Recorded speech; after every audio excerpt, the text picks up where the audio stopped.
Hey friends, one thing that people ask a lot when they visit the library is, what about old books? What about rare books? Do you have a lot of those? And occasionally people will even say, can you show me your oldest book? Well, today I'm not going to show you the oldest book that we have, and I'm not even sure I know what it is, but I'm going to show you one that is one of our oldest that I think is maybe our most interesting old book. And I'd like you to follow me into our rare book archive, and I'll show you a really interesting Bible. Come on back. And this is the archive. This is where we keep a lot of our older materials. There's a second room back here that you can see a lot of paper collections and old journals and things like that. And so it's a really nice place to go and do research, and we're talking mostly about unique things in here.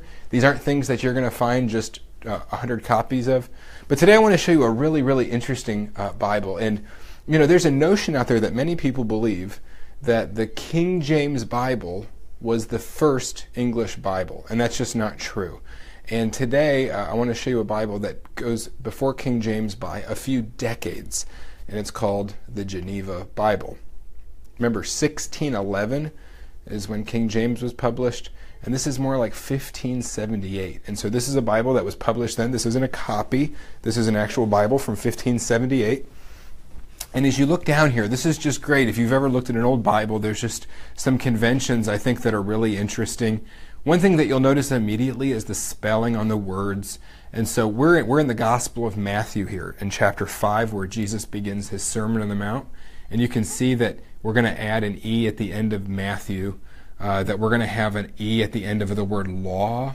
And so we're also then going to have the where the S sound has what we would have as the F spelling. So it's not the blessed, but the blessed. And if you want to see how that plays out in the text, you can go through the Beatitudes here, and blessed, blessed, blessed. And you can see how it has that lowercase f that's changed in the past 500 years or so.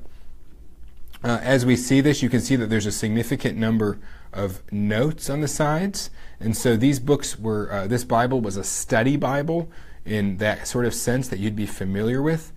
If you've seen a King James Bible, you'll notice that there's not as many study notes. And that was one innovation of King James, is take out the notes. But study notes were published with Bibles almost from the very beginning. There was this idea that we would give the interpreter notes to help them understand. This Bible has the Apocrypha, and so if we turn back one page from Matthew, we would be in books like the Maccabees, Second Maccabees, and so that was included.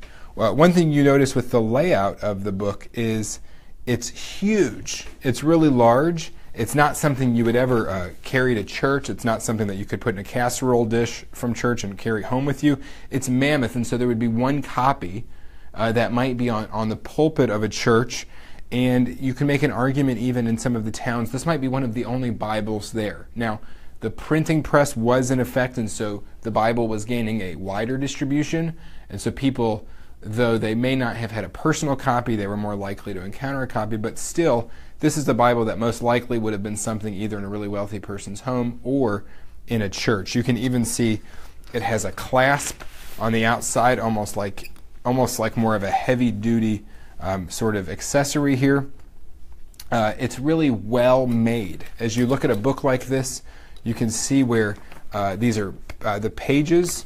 They're not going anywhere. These are over 400 years old. These are very solid pages.